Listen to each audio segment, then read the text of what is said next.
So tell us a little bit about you, who you are, where you live, what you do, all the good things. I'm medically retired. Mm-hmm. I'm originally from Cape Breton, as if you can't tell. I love Cape I Bretoners. miss it. I miss home so much. It's not even funny. It's just, yeah, I left the city and moved on the Eastern Shore, which is kind of a lot like home. Mm-hmm. Driving out here, driving out the shore and coming out the highway kind of reminds me of going out towards like the Gardner Mines, towards that little stretch of highway to home. And it tickles my fancy every time I come home. So I still get that feeling, so I'll stay. But my doctors are here. So I've got really, I don't really have much of a choice, right? But no, I come up here in 2000, I guess. I was an LPN, I was in nursing, I was working in psychiatry, loved it. I kind of forced into psychiatry because of a latex allergy that I developed. Okay. Kind of, I don't know why, but at the time psychiatry didn't use a lot of latex gloves and stuff. So that was my full introduction to nursing. I loved it. I mean, the crazier the word, I loved them, just the way it went. And I was working at different spots. I worked at the Burnside jail for a stint. I was a nurse there. I worked in forensics, Nova Scotia Hospital, pretty much everywhere. And then after an injury in 2006, I kind of rethought things. I was hit in the head with a chair by a patient. So it kind of rung my bell. Yeah, it rung my bell pretty good. I noticed some changes after that, but looking back, yeah, at the time, no. I definitely concussive. I was definitely concussed because I became more vocal. Like if I didn't like something, you heard it like that. And before I wouldn't say shit if I had a mouthful of it to some, like, I just wouldn't want to ruffle feathers. But after that, it was kind of like, yeah, no, I don't think, I think you're a fucking idiot. That's how I would come across. And that was kind of changing and things like that. But then I was working at the Burnside jail as a nurse, and they were saying, even like a lot of people I worked with were saying, you should go in to be an officer because like that's pretty much what you're doing now. It's just you're dealing with medications and stuff like that. And I was like, yeah, I'll give it a try. And then people were like, yeah, good luck with that because that takes 5-6 years to even get in the door. So I applied, and 2 weeks later I got called. So wow. Yeah. So that was a bit of a shocker. So I left nursing and went into training. Like in July, I was working at my job on forensics full time. And September 17th, I was on my way to New Brunswick for 15 weeks of corrections training. So it just kind of switched like that. Then I got injured when I was working in corrections. And after that, I couldn't go back to work. So, yeah. And so what have you found since these like injuries that you started to notice, maybe like symptoms or signs that you're like, okay, like I have an injury for real, this could be lifelong? Like what were some things that you were noticing was starting to change? The first thing was the headaches. Like I was getting these like brain crushing headaches, and they were like, there's headaches like when you're younger in your heyday, like you're out drinking, you have hangovers, you have headaches. They're not headaches. These are like, I don't think I've ever had a migraine, so I can't compare it to that. But it's like a brain, if you drink something too fast, ice cream too fast, you get that brain freeze, headache. That's exactly what it feels like, but it can last 3 to 4 days. Oh my gosh, it's so long. And it can hit, like, it can last a day, it can last 3-4 days. I could be driving to town and just the way the sun is shining, it depends. And after that, I had trouble chewing because I had stuff going on with my jaw. Then there was some weight loss because I couldn't eat everything I wanted to. And there was definitely some sleep issues because everything kind of started once the pain kicked in. And then I was having dreams about, I could hear the chair coming, like that, the wind. Whoa. I could hear things like that. So I did what everybody else does. I put it in my pocket and chin up and kept going. And that went on for a long time. Because it was a work-related injury, I had to deal with workman's compensation, which is a whole other entity unto itself. And a lot of things were not, the 2006 injury wasn't even really looked at or treated until 2010. And it was Wow. after the second injury to my shoulder that kind of got them looking at the first injury. And then I ended up like in administrative hell because the two injuries happened with two different employers. So I ended up, well, who do we tag for this injury? Who would tag for this treatment? And I'm in the middle going, hello, I need treatment. Like, I don't care who pays for this. This is a work injury. Both of them are. So you get this sorted, and then Tag both if you can. Like, help me, people. yeah. But that went on until 2015, I think. And I had tribunals. Like your life. It pretty much became my life because they're an insurance company. Technically, that's what one of them actually told me to my face. So, okay, you're an insurance company. You're pretty shitty one at that. But why do I have to keep, if something's diagnosed and something's prescribed or something's whatever, why do I have to keep going back with proof? Why do I have to keep proving that I'm fucked up? That's what I don't understand. Why do I have to keep proving the extent of my messed up? And were you finding any relief in that time of like 5, 6, 10 years? Or No. just kind of stuck in those feelings looking for help? I was stuck in that cycle, that chronic pain. Like my pain, I don't think my pain dropped below 9 for probably 3 to 4 years. So like that takes a toll. And then you've got mental health issues all coming in, like everything, my whole, like as a nurse, I know about homeostasis and how important balance and all that stuff is. And I'm saying to them, like, okay, well, what about this and what about that? And this injury is going to affect this injury. They're both work-related injuries. Well, that's not related to your injury. Well, how is it not? Like it's like they don't understand that. If you're driving your car down the road tomorrow and you hear a clunk, clunk, clunk, clunk, clunk, if you just say, I don't hear that, and keep going for 2 years, that clunk is going to turn into a bang, and then something's going to end up dragging. It's going to cost you. Good analogy. It's going to cost you $3,000 to get that fixed. When you go to a mechanic and you say, okay, I need my car fixed, and he says, well, you should have got this fixed. Well, no, I'm just paying for this part that broke. I'm not paying for the rest of it, even though one is directly linked. Like there's a constant proof of relation and causation there, and that's hard. But like the medication me on, like it was a plethora of just pills and like a handful. My breakfast in the morning was a handful of pills. They're like, we want you to eat breakfast, and I'm like, how can I eat breakfast? Like I got full. I'm full. Like seriously. Yeah, and you would just feel nauseous and gross after taking all that. So you wouldn't want to eat. There's side effects. I mean, like I was on sleeping medication. I'd get something arriving at my door 4 days later, and I'm like, I don't remember ordering that. And I go to Amazon and look. Like it didn't happen a lot, but I go and look, and it was ordered at 2:30 in the morning when I thought I was in bed asleep. Oh my gosh, it's like Zopiclone's known for that. And I was on that from 2006 until just April of this year. I said, I'm not taking that anymore, and I got rid of it. And that's why all the plethora meds, like I still get injections of Depo-Medrol and Botox, which help. As far as pills go, I was off everything. I was prescribed 4 grams of marijuana a day. That was a shit show in itself, trying to get workers' comp to do that. But since April, where I've come off the Imavane, my doctor's not, her thing is not cannabis. She's not a cannabis doctor, but she's been my doctor since 2003, I think. And she knows me. She's watched me right through the last 16 years, and she knows me well enough that she knows I've done my research by every means, because we discuss cannabis a lot at my appointments. And I understand she doesn't have the time.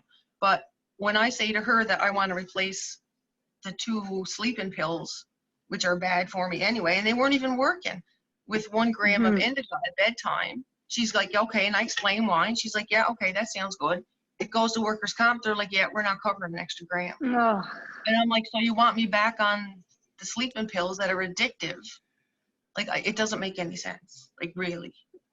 Like, in my mind, we should be going cannabis first, pills later on. Yes. But, and they don't know. It I is a understand. backward system.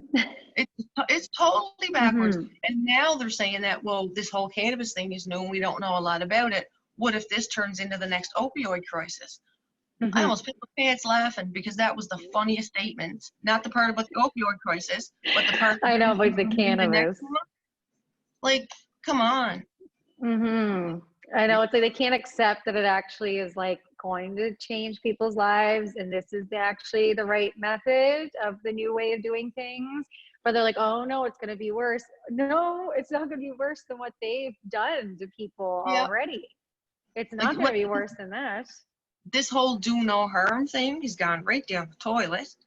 I contacted them when they refused to cover my cannabis at all, and I said, okay, I can't pay $1,500 a month out of my pocket anymore on the disability I'm getting from you guys.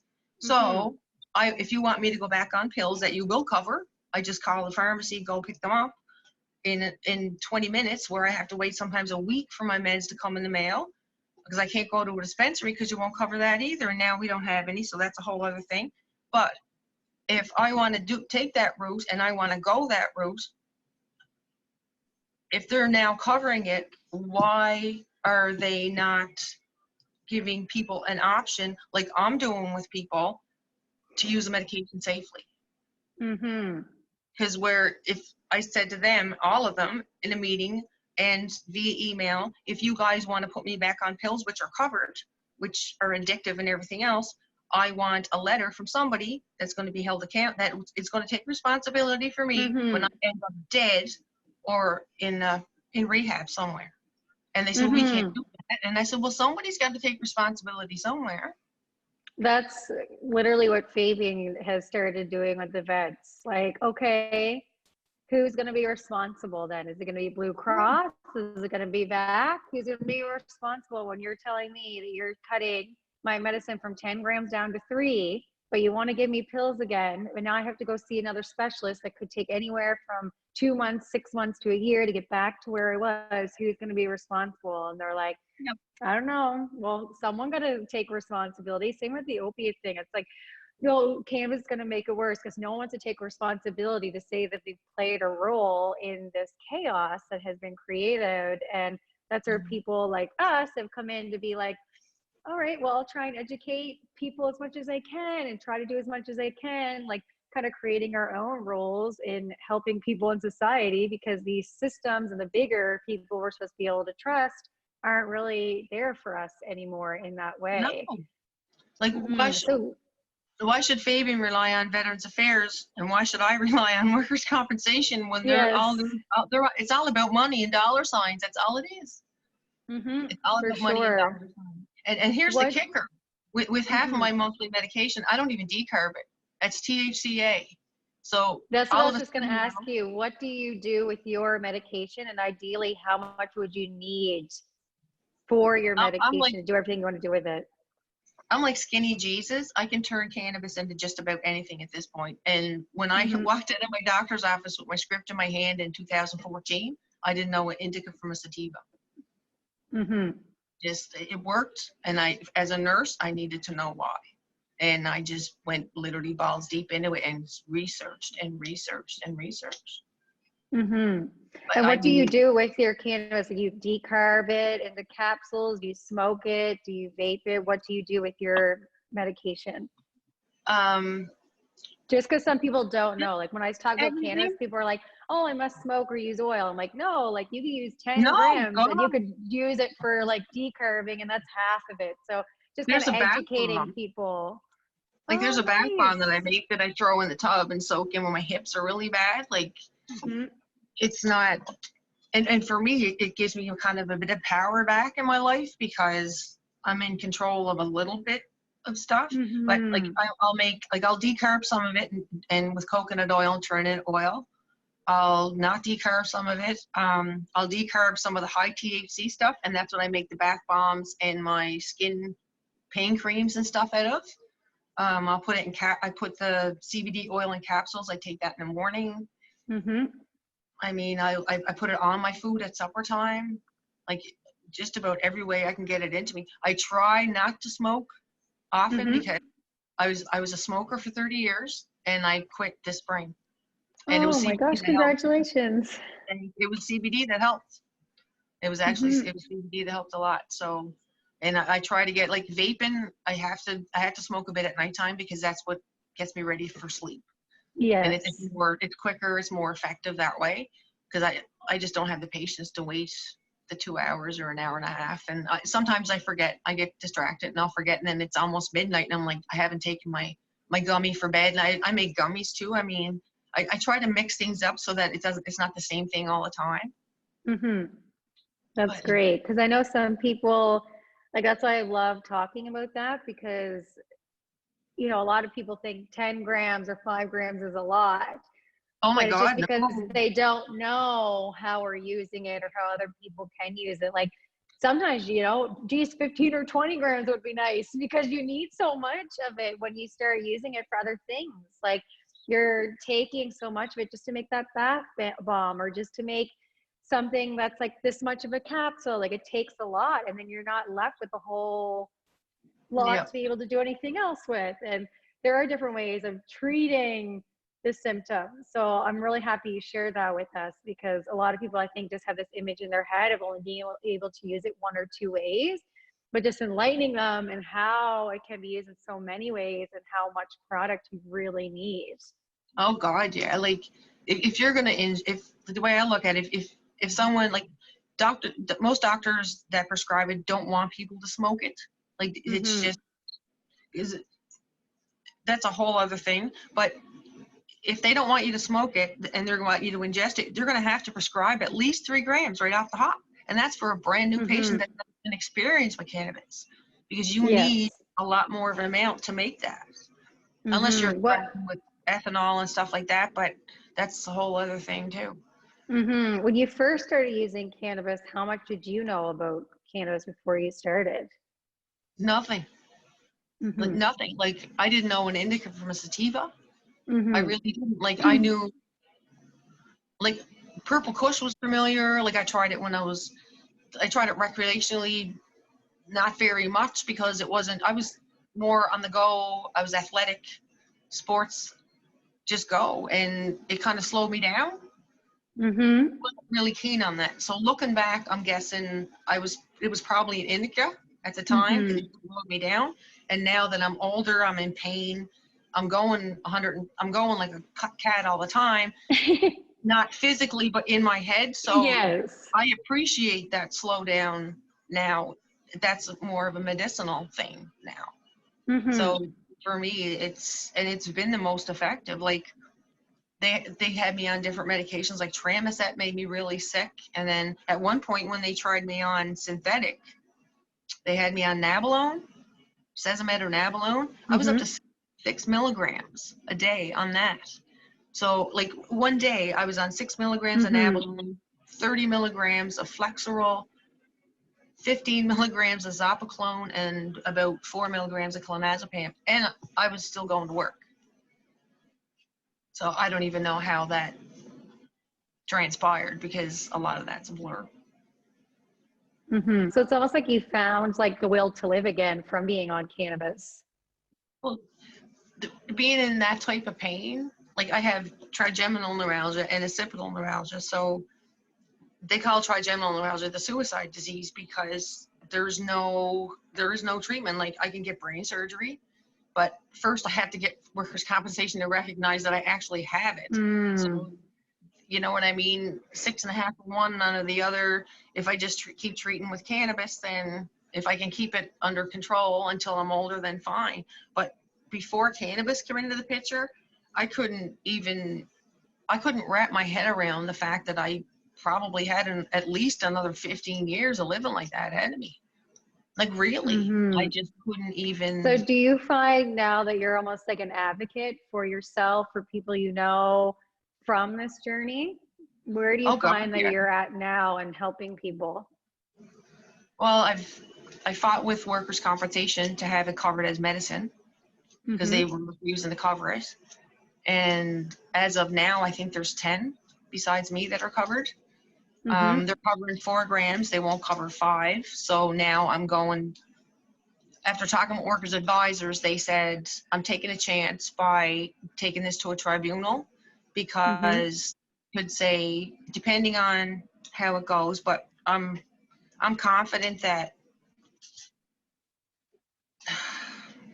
I shouldn't say confident. I guess a better word was that I'm hopeful that they'll see by the end of the time I'm done that they'll get a little bit of education too. Like the fact that THC, yes, is psychoactive. THCA is not. Like raw bud in a container, I could eat the whole container. It's not going to do a lot to me. So, I And mean, who are you like educating? Is it other people that you know that are also going through workers' compensation? Is it people you used to work with? Who is people that like used to kind of the work, a group? lot of first responders. I get people Amazing. from the military, and I tell them where to go with that. Friends, people, a lot of first responders. And what I'm finding is that a lot of them they're scared because a lot of them are still working. And in my situation, my case manager informed my employer that I was treating my symptoms with cannabis, not that it was prescribed, and I was terminated. Whoa. A lot of them are scared. Well, people in first responders, military know that they preach this thing of It's struggling, awful. come forward, we're here for you. And then when you I'm knock on that laughing because door, it's such a lie. and that door opens, and you fall face first in that door and say, I need fucking help. They kick you in the head, they roll you out, they close the door, and then when you're out there, there's people in the hall just pointing, standing there laughing. That's exactly pretty much how it goes down. They say, come to me. When you might as well, you expose your soul in a way, because you come to them, you say, yes, I need help. And they're like, really, you need help? Anything that's happened to you, even minor things in your life, they're all thrown back in your face. They will do everything they can to avoid taking responsibility. But I mean, with the numbers we have for military, first responders, all this other stuff, our numbers speak volumes as far as this goes with them. So I do my best to educate them. I try to, if they're in pain, I try to help them get out of pain as fast as possible, because I know what that's like. But I also scared of it. Like, a lot of them don't know a lot about it either. Like, I didn't have anyone I can just call on the phone and say, hey, I got a script for pot. What do I do with it? Like, a lot of And people, how does your life, it. how does your life look now compared to, say, like 2006? Like, are you more emotionally stable, do you feel? Like, are you able to go outside? You're connecting with people, like living life again? What are some ways that you really notice that your life has been affected differently now compared to then? 2006 was when I got hurt the first time. So if we put it more towards 2010 on, Okay. I'd say it's done a 180 that way, Oh, because I got goosebumps. there was not, like, I mean, Like, yeah. the meds they had me on, like, they worked for some of the pain some of the time, but then there was a side effect. So for me, it wasn't much of quality of life, and it doesn't cure it. Like, I still have pain, but my quality of life is a whole lot better. I enjoy my life. Like, I look forward to getting up every day. Where before I didn't want to go to bed because I knew going to bed would be having to wake up the next day, same shit, different pile kind of thing, right? So Yeah. Wow. The fact that you persevered through that amount of time with feeling like you're not wanting to live, everything is against you and all this pain, to coming to where you are now. It's like just incredible. The fact that like your spirit could continue on through all of this to be here now. I'm stubborn. I think that, and Yeah. I think being a Cape Retoner is part of it. But Yes. I've got a fantastic dog, and I have to give him 100% credit there. Oh, I Hi, doggy. So cute. I thought I seen Fur walk by you once. I'm like, oh, I see him. Yeah, there's two. There's one over there laying by the window. She's 2 years old, and he's 11. So, and he's been with me right from from I think a year after the injury until, yeah. Wow. So for anyone who say maybe is watching this right now or knows someone that's kind of in a situation that's looking for help, where would you tell them to start, and maybe like some advice to like keep going? Self-care is huge. I That love is that. Amazing. like there's days I don't do, my house is a mess, but I can actually sit here now and say, yeah, I got to fold those clothes tomorrow. Today I'm not doing anything. I'm just shutting off and I'm not doing anything. That's a big part, because if your cup is empty, your cup is empty. Thank you for that honesty. If it is with cannabis, if it's prescribed, don't be scared of it. It's not this old reefer madness stuff. Honestly, when from day one to now, the toughest issue I had to deal with, like with stigma wise, was my dad, because he's like Archie Bunker. Whether you're shooting heroin or smoking pot, like it's just that generation. Like, you're a pothead. Everybody's a pothead. He sees it totally different now because he's got his daughter back. So he doesn't care about that whole stigma thing, and they ask questions. So research, read. If you have questions, like, reach out to me. Like, I'm on Facebook. That's probably one of the only reasons I'm still on. Send me your information so I can tag it and stuff with this episode too. Email me that. Yeah, but like, don't be afraid of it. Research. Like, even with other medications and stuff, like, it's a lot of medications don't behave well with other medications. Cannabis, it's different that way. And like, don't be afraid of it. Don't. It's the new way now. It is. Yay. If you have the option to start with cannabis before trying medication, it's kind of backwards, because they want you to do all the tiers first. But if you have an option to start with cannabis and you have a good doctor that way, just go that way first.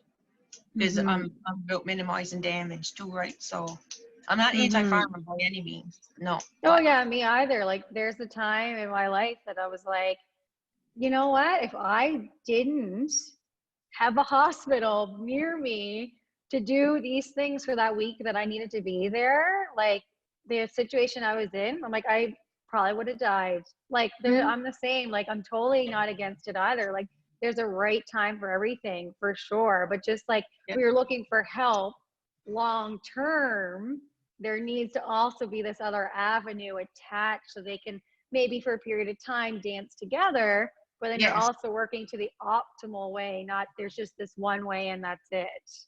Like you said, it's the new way. And that's kind of like where I'm taking my business and branding of things now, is like the self-care, coming back to self, being your own advocate, doing your research, like asking the questions, kind of realizing that we have to take our power back. Like you said, we have to take our power back and exercise our power and know how powerful we actually are. And thank you so much for speaking with me today. You're like all of this.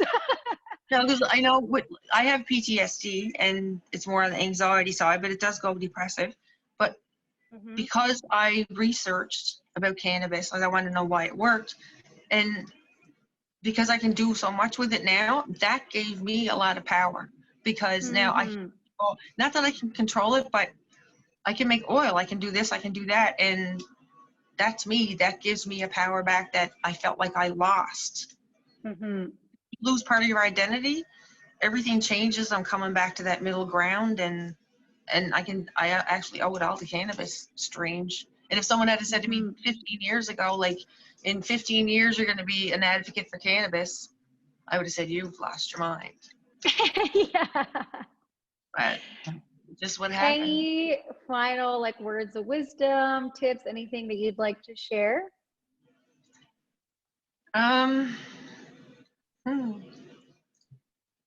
Just like the self-care, education is the huge part.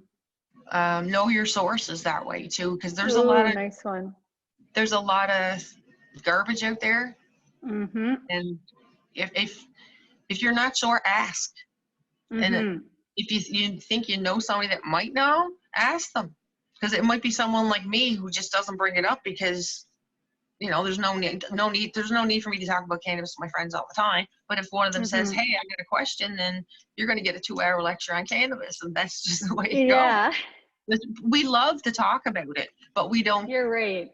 You know what I mean? So I'm always open. I mean, Mm. contact me.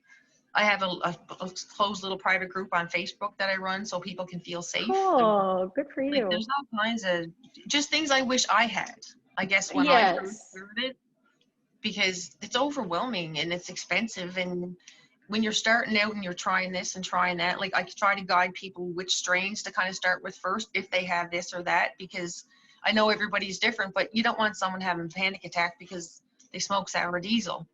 It's, Mm-hmm. you know what I mean? Or Jack Herer, like, it's maybe they're not a sativa person. I'm not. Mm-hmm. Know that if I smoked sativa, I'd have this house cleaned in 15 minutes, Yes. but then I'd be on my face for a week. So, Yeah. That's not no, optimal. know your sources. Don't be afraid of it. Ask questions. Mm-hmm. We have an endocannabinoid system for a reason, and Mm-hmm. that's going to be the next big chapter. Mm-hmm.